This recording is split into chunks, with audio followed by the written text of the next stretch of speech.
Olá pessoal, semana passada eu trouxe um caso clínico radiológico para vocês e hoje eu vou passar o resultado desse caso.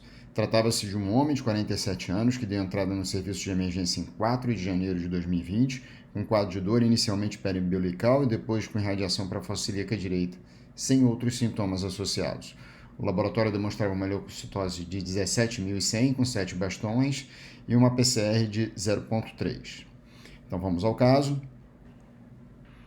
Então foi feito o estudo tomográfico do abdômen e pelve, após contraste, em fase portal, o protocolo que a gente utiliza para avaliação de dor abdominal. Vocês estão observando aqui o plano axial, coronal e sagital. Passando aqui no plano axial, queria que vocês observassem já aqui em projeção de fossa ilíaca direita. Vou ampliar aqui para vocês, tá? Avaliação primeiro da região da válvula iliocecal, identificada aqui por essa gordura, né? E saindo ao nível do seco, a gente observa uma estrutura tubuliforme, tá? Queria que vocês observassem esse componente um pouco hiperdenso, de aspecto moteado, o apêndice com calibre aumentado, tá? E com uma leve densificação da gordura adjacente, leve densificação da gordura adjacente, ok? Quando a gente vai chegando na parte mais distal do apêndice, ele aumenta a densidade de uma forma homogênea, atingindo uma densidade de partes moles, e volta a ficar com calibre normal na sua porção distal.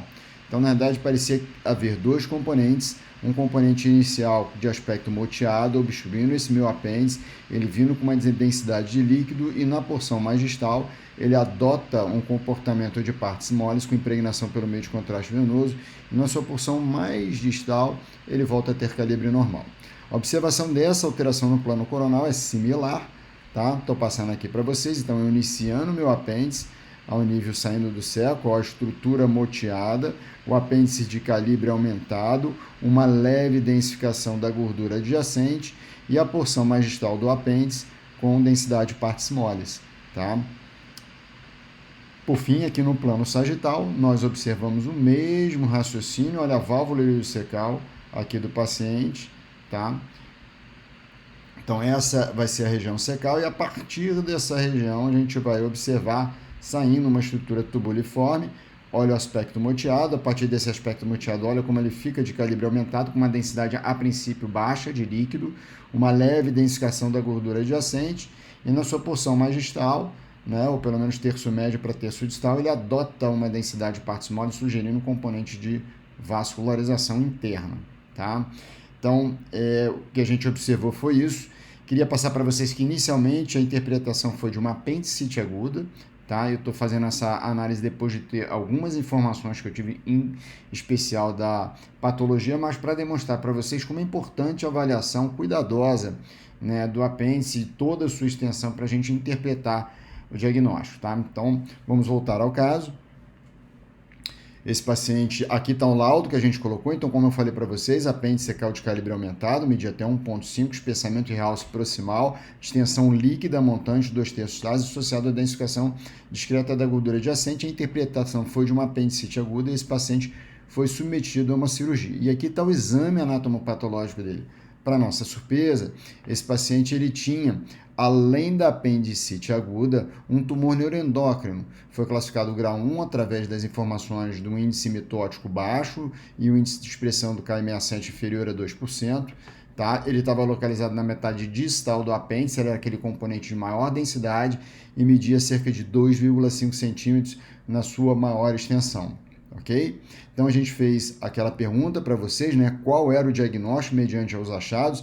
Eu elenquei algumas possibilidades de diagnóstico, talvez a que mais se adeque ao resultado desse paciente seria quais desses dois, e esses dois seriam apendicite aguda e tumor neuroendócrino.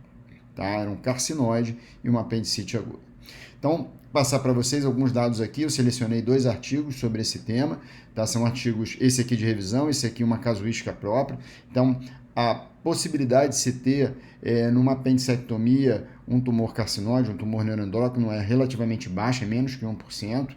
Geralmente isso é um achado de patologia, não há sintomatologia associada, é raríssimo nesses 1% ocorrer, apenas ocorre em 1% desse paciente a síndrome carcinóide que pode direcionar o diagnóstico. Topografia mais usual é no ápice, na porção distal, menos frequente no corpo e menos frequente ainda na base do apêndice. A gente considerou o nosso nossa lesão mais próxima do ápice. Tá? O tratamento nas lesões pequenas e de grau baixo, né, apendicectomia apenas. Nas lesões maior que 1 centímetro, se faz a hemicolectomia direita, né, habitualmente 3 meses após da apendicectomia. Tá? Uma prevalência discretamente maior no sexo masculino, são lesões pequenas no momento do diagnóstico, né? O nosso tumor até era relativamente grande, ele tinha 2,5 centímetros, tá? Geralmente, sob o ponto de vista de invasibilidade local, né, são lesões pouco invasivas, tá? O envolvimento nodal geralmente é extremamente baixo, o tipo de tumor mais comum é o de grau 1, tá? E o tipo de cirurgia vai depender do tamanho da lesão, ok? Tá? Esse paciente, como ele tinha um de 2,5 centímetros, foi optado por fazer no segundo tempo uma hemicolectomia direita com a ressecção do ilho, do seco e do colo, e esse paciente não tinha na peça retirada nenhum tipo de comprometimento neoplásico, foram isolados 45 linfonodos, todos eles reativos, sem nenhum tipo de malignidade, e o aumento também foi negativo.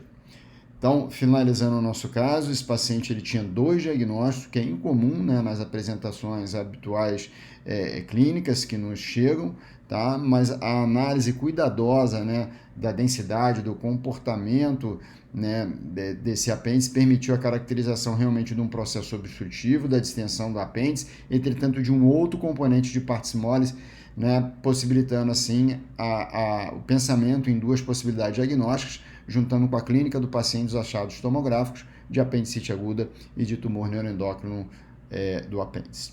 Bom, gente, espero que tenha sido útil para vocês e um abraço a todos.